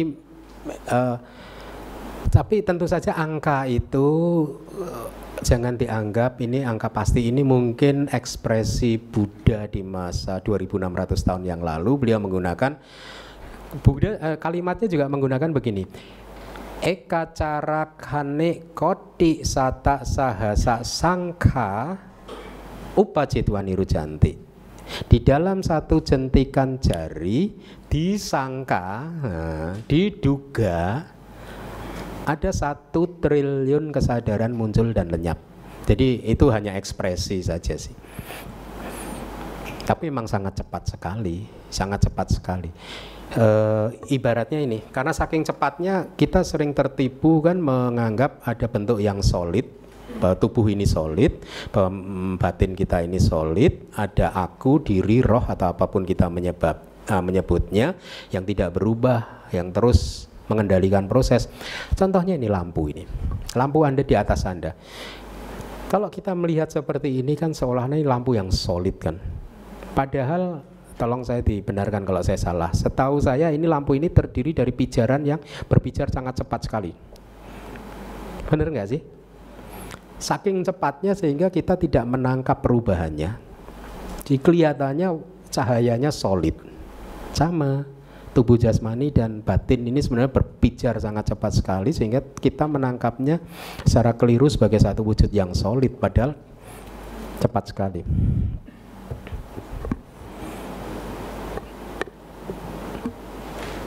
Ada lagi? Yang kedua, saya juga bingung sih Bante. Kan kayak proses arising and ceasing ya, muncul lenyap ya, itu 17 kali. Satu proses kognitif, ya. Apa yang bisa membuat untuk apa ya, kayak semacam hidup lagi gitu loh. Apa? Hidup lagi? Iya, apa yang muncul bisa proses kognitif muncul lagi. Kenapa bisa intinya cease lagi gitu loh. Cease lagi. Kenapa bisa muncul? Jadi muncul satu rangkaian proses kognitif yang baru. Iya. Karena ada objek baru. Karena objek baru lagi muncul. Jadi misalkan ini. Saat ini misalkan begini, saya jelaskan lagi. Tadi kan saya mengatakan, Anda melihat ke wajah saya, ini adalah objek yang sangat besar, memang selalu sangat besar. Yang lainnya kan objeknya katakanlah besar saja atau kecil, ya. Tapi Anda harus memahaminya ini terjadi pada momen yang berbeda loh, bukan momen yang bersamaan loh, ya. Objek sangat besar dan objek besar itu momennya berbeda, timingnya berbeda. Ya, tapi karena dia terjadi kecepatannya sangat tinggi, jadi seolah-olah kita melihatnya pada saat yang bersamaan kan, antara wajah saya dan bunga ini, gitu ya. Padahal itu berbeda terus, ya. Kira-kira seperti itu. Sama dengan saat ini, Anda melihat ke arah saya dan Anda mendengarkan suara saya, seolah-olah terjadi pada satu momen, satu proses kognitif yang sama kan. Padahal enggak. Yang terjadi adalah proses kognitif pintu mata selesai, bawangga, proses kognitif pintu telinga, bawangga, proses kognitif mungkin pintu mata lagi, terus begitu. Kira-kira, meskipun nanti ada proses batinnya ya. Nah, jadi tadi yang Anda tanyakan adalah kenapa ada proses kognitif berikutnya? Karena ada objek yang berbenturan dengan panca indera lagi. Dari kita berarti kayak when we die gitu kan, itu kan prosesnya berhenti sebentar, itu kayak semacam apa ya, baterainya habis gitu loh. Nah apa ya, nanti coba saya review. Ketika kita meninggal dunia tidak berhenti, prosesnya berlanjut terus. Karena sejak awal samsara, tadi saya katakan, sejak awal kehidupan kita di samsara ini, miliaran tahun yang lalu, sampai kita nanti, kecuali kita sudah masuk ke nirwana, nibbana, proses kesadaran nggak pernah putus. Kematian itu kan hanyalah designation yang diberikan oleh orang dunia saja. Kematian itu sesungguhnya kan hanyalah proses berhentinya proses materi saja, energi materinya ini berhenti, gitu. Tidak, karena kita adalah makhluk yang terdiri dari tubuh jasmani dan batin, maka kualitas batin kita juga ditentukan oleh kualitas tubuh jasmani kita. Contohnya tadi yang Bu Vero sampaikan, kalau mata kita itu bagus ya kita tidak butuh kacamata. Proses kognitif pintu mata muncul tanpa bantuan kacamata. Tapi karena indera mata kita tidak bagus, maka proses kognitifnya juga terpengaruh. Kekuatan atau kejernihan dari penangkapan kita juga terpengaruh karena kesadaran kita memang bergantung pada landasan, ya, pada pintu, ya. Nah, kematian itu hanyalah katakanlah berhentinya proses tubuh jasmani yang mensupport batin ini, tetapi energi mental tetap berlangsung, nggak putus. Tidak putus, dia berlanjut terus. Makanya di kelas terdahulu saya sampaikan contoh ini kan, kematian menurut Buddhisme itu kan seperti ini. Ini hari Sabtu, ya. Sampai jam 12 nanti masih hari Sabtu kan. Begitu jam 12 lebih 1 detik hari apa? Antara hari Sabtu dan hari Minggu ada terputus nggak? Gitu. Kira-kira, jadi tidak terputus. Oke. Sekarang saya tahu. Berarti yang membuat proses kesadaran exist, itu udah nggak diketahuin cause-nya apa gitu? Nggak diketahui. Oh, oke. Nggak diketahui. Ya, Buddha juga tidak declare, tidak disclose. Tapi saya pernah membaca Bhikkhu Bodhi itu statementnya gini, waktu ya mungkin di awal samsara dulu ini karena reaksi kimiawi jadi kesadaran terbentuk. Itu ada satu, tapi itu spekulasi kan karena dari bukan Buddha. Buddha juga tidak pernah menyatakan awalnya bagaimana. Ini anamata, awal dari samsara sudah undiscoverable saking lamanya. Dan yang lebih penting lagi, nggak penting untuk diketahui. Ya, tidak penting. Kenapa tidak penting? Karena masih ingat perumpamaan Buddha, seorang pemuda yang terkena anak panah beracun persis menancap di jantungnya di sebelah kiri, ya. Udah beracun, jantungnya udah mau masuk ke racunnya masuk ke jantung. Teman-temannya, saudaranya mau membantu, saya cabut. Kemudian orang itu, jangan dulu, jangan. Saya pengen tahu tadi siapa yang mana tadi. Saya pengen tahu dari kasta tinggi, rendah atau apa tadi. Terus panah ini dibuat dari bahan apa, ditembak dari arah mana. Sebelum dia dapat jawaban dari semuanya itu dia sama. Usia kita sangat pendek, ya. Kalau kita sibuk dengan awal samsara gimana? Kalau awal samsara nggak dijelaskan, saya tidak ingin jadi umat Buddha. Ya, gitu kan dulu ada kan satu brahmana atau apa kira-kira mengatakan kalau Buddha tidak menjelaskan tentang ini, maka saya tidak akan, sebelum Buddha menjelaskan ini, saya tidak akan jadi murid Buddha. Kemudian Buddha menjawab jawabannya gini. Apakah dulu waktu kamu datang kepada saya ada perjanjian? Kira-kira begitulah. Buddha ini kan makhluk cerdas kan. I love him so much. Sangat cerdas. Semakin Anda baca kitab suci, semakin Anda appreciate kecerdasannya Buddha. Sangat cerdas. Bagaimana dia ini dengan penuh cinta kasih menjawab sesuatu dan mengesankan gitu ya. Kemudian apakah dulu saya juga pernah berjanji bahwa saya akan menjelaskan ini itu gitu. Jadi kira-kira begitu. Nah, singkat cerita tadi anak panah tadi ya. Mengetahui awal samsara itu tidak penting ya. Mengetahui misalkan yang lain lagi tidak penting. Yang penting apa? Pemahaman yang tepat tentang batin dan jasmani yang saat ini ada inilah. Ini akan cukup memberikan informasi kepada kita tentang ciri karakteristik dari nama dan rupa, dan cukup memberikan kesempatan kepada kita untuk keluar dari segala bentuk penderitaan dengan memahami yang sekarang ini saja gitu. Jadi pahamilah nama dan rupa yang saat ini untuk mengembangkan pemahaman yang benar terhadap nama dan rupa, dan semoga Anda semua segera bisa merealisasi nibbana.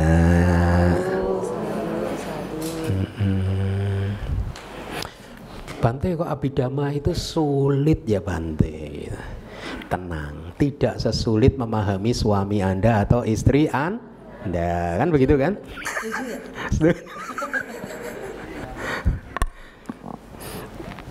Malam Bante. Tadi Bante menjelaskan tentang jawana yang dapat menghasilkan cetana kama ya Bante. Jawana. Jadi setiap jawana ke satu dapat menghasilkan kama untuk jawana. Cetana yang muncul di kan cita itu muncul dengan cetasika. Cetana ini kan muncul di semua cita kan. Cetana inilah yang kama. Cetana yang ada di jawana itulah karma. Iya, Mas. Tadi yang Bante jelaskan yang jawana pertama ke satu itu dapat menghasilkan di kehidupan yang sekarang. Nah, terus yang kedua berbuahnya di kehidupan sekarang. Yang kedua berbuahnya di kehidupan yang akan datang, dan ketiga seterusnya kehidupan yang ketiga dan seterusnya. Itu apakah setiap jawana itu maksud saya itu cetana yang cetasika yang ditimbulkan itu memproduksinya di kehidupan sekarang setiap kali berbuahnya yang berbuah di kehidupan sekarang nanti berbuah lagi di kehidupan yang kedua. Yang jawana satu. Mungkin maksudnya gitu Bante, kan ada 7 jawana, dalam proses kondisi. Tiap momen jawana itu pasti menghasilkan kama nggak gitu, Bante? Jawana itu sendiri, cetana yang ada di jawana itu kama, bukan jawana menghasilkan kama. Cetana yang di jawana itulah karma. Berarti di momen yang jawana yang pertama itu akan menghasilkan kama di kehidupan saat ini. Kalau di kehidupan saat ini tidak berbuah, maka dia menjadi ahosi. Semua jawana pertama akan menjadi ahosi. Ahosi itu kedaluwarsa. Kedaluwarsa expired. Pada saat dia terlahir di kehidupan berikutnya, semua jawana pertama expired. Ahosi itu sebenarnya auris. Auris itu apa sih? Kata hoti itu to be. Dari masa lampau. Ada di masa lalu tapi sekarang udah nggak ada. Kira-kira begitu ahosi. Karma yang hanya ada di masa lalu tapi sekarang udah nggak ada. Jadi begini, karma yang dari jawana yang pertama harus berbuah di kehidupan yang sama dengan karma itu tercipta. Kalau di kehidupan itu tidak mendapat kesempatan untuk berbuah dan kemudian dia meninggal dunia dan lahir di kehidupan kedua kan, katakanlah istilahnya begitu, maka sejak kelahirannya yang kedua ini semua karma di jawana pertama itu ahosi, expired, tidak bisa berbuah lagi. Nah nanti kalau dia meninggal di kehidupan kedua, lahir di kehidupan ketiga kan, selama di kehidupan kedua ini kalau jawana ketujuhnya ini tidak berbuah, begitu lahir di kehidupan yang ketiga maka jawana ketujuh ahosi, expired, nggak bisa, hanya ada di masa lalu, sekarang sudah nggak ada. Jadi kalau misalnya di proses kognisi itu ada 7 jawana kan Bante, misalnya yang muncul adalah mahakusala gitu. Jadi kan mahakusala di 7 jawana itu masing-masing akan memunculkan kamanya sendiri gitu. Mahakusala 1, berarti 1 terma, bukan 1, 2, 3, 4, nggak bisa. Iya. Oh jadi dalam maksudnya cetasika yang muncul di cetana yang ada di kesadaran kesadaran itu sama semua ya Bante? Sama itu ya?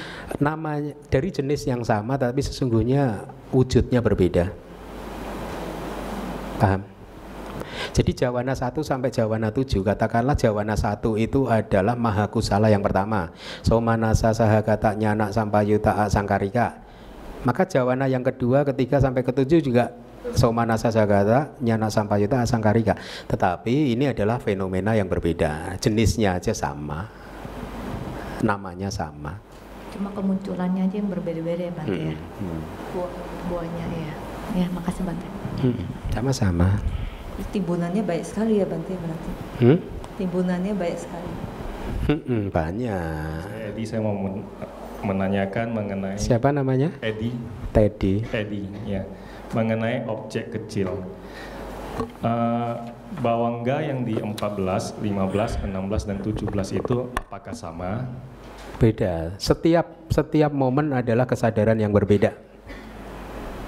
Kemudian apakah yang ke-17 itu dengan yang 0 lagi itu bawangganya karena namanya sama, bawangganya sama atau beda? Setiap momen cita yang baru, meskipun namanya bisa sama, jenisnya sama, tetapi wujudnya berbeda. Setiap momen adalah fenomena baru, makanya strictly speaking, usia kita itu hanya satu momen cita saja. Karena setelah itu baru lagi gitu. Oke, kalaupun berbeda yang agak saya kurang mengerti itu namanya kebetulan sama ya. Dari 17 itu kembali ke 0 juga bawangga. Dari 17 ke 0. Oh kan iya. Bawangga yang ini beda semua. Beda semua. Setiap momen beda baru terus. Anda namanya siapa? Edi. Iya. Edi ya? Iya. Di Taman Palem ada Edi 17 itu.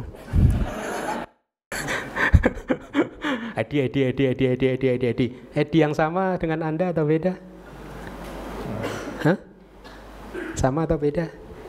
Beda. Kenapa? Kok namanya Edi juga? Berarti sama atau beda? Beda. Ya beda. Ya. Tapi namanya Namanya sama. Sama, bawangga tadi. Fungsinya beda ya? Sama, kalau bawangga fungsinya sama. Edi yang di Taman Palem, Edi ada 16, Edi yang di sini 1 kan, 17 kan. Edi yang di sana manusia, yang di sini manusia. Oke.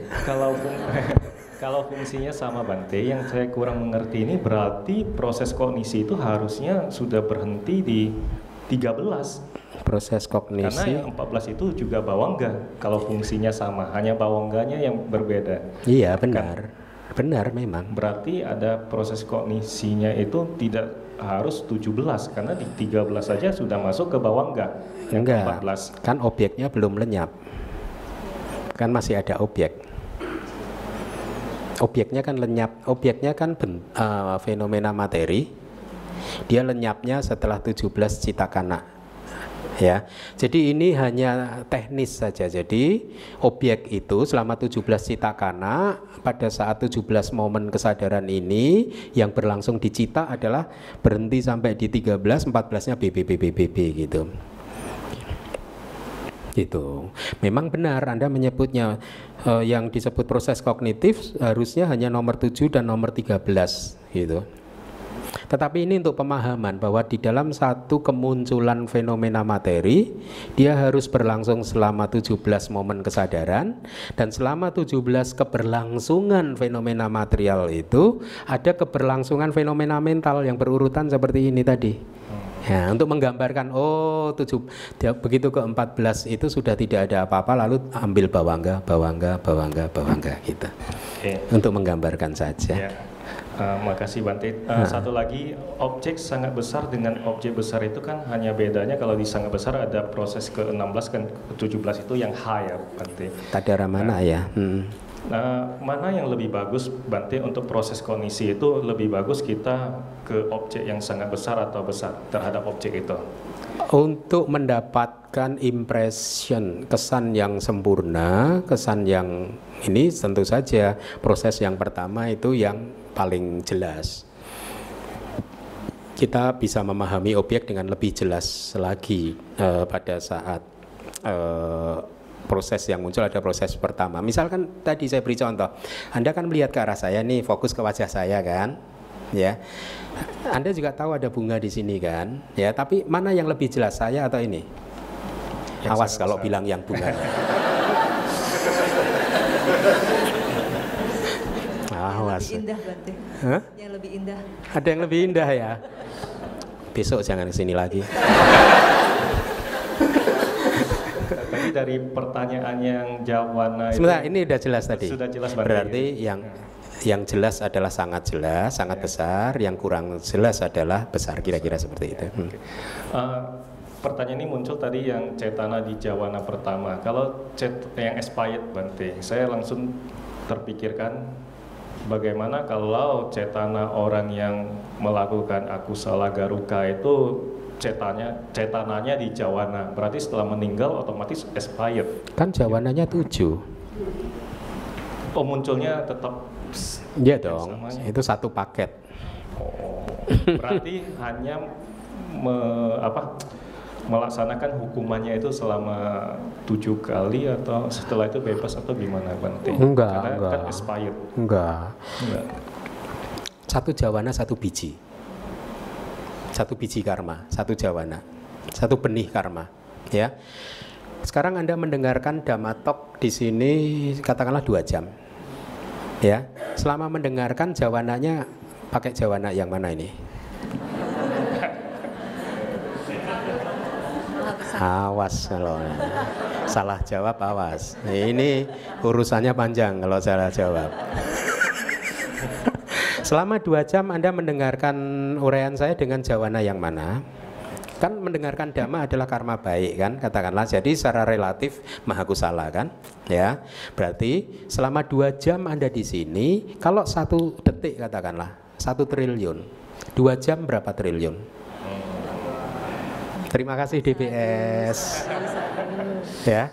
Jadi Anda duduk di situ itu saja, Anda udah jadi jutawan karma baik di situ. Nah, deposito Anda tambah 1 triliun kali 60 detik kali 60 detik kali 2 jam kali 2 jam. Ya, banyak lah. Uncountable lah, ya.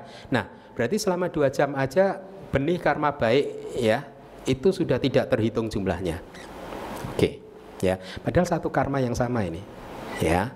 Dan hanya mendengarkan dhamma, satu karma yang sama, identitasnya sama. Satu jawana, satu karma. Ini yang ada triliunan jawana, oke? Satu jawana itu ibaratnya 1 biji mangga. Kalau Anda tanam 1 biji mangga, buahnya 1 atau 1 keranjang atau 10 keranjang? Hah? 1 keranjang, nggak banyak kan? Anda menanam 1 biji mangga, kalau panen mangga 10 keranjang, 20 keranjang dari 1 biji mangga. Logikanya sama, 1 jawana bisa memunculkan efek yang banyak sekali. 1 jawana. Padahal ini triliunan jawana, mempunyai potensi untuk berbuah semua. Makanya Buddha mengatakan di Sutta, kalau karma harus berbuah, maka lebih baik istilah saya, ambil kain putih, kasih tongkat, menyerah. Kalau harus berbuah loh. Karena jumlahnya udah nggak bisa dihitung. Kalau ini semua harus berbuah, ya udah menyerah aja, japakun gitu, nggak bisa, terlalu banyak cuma.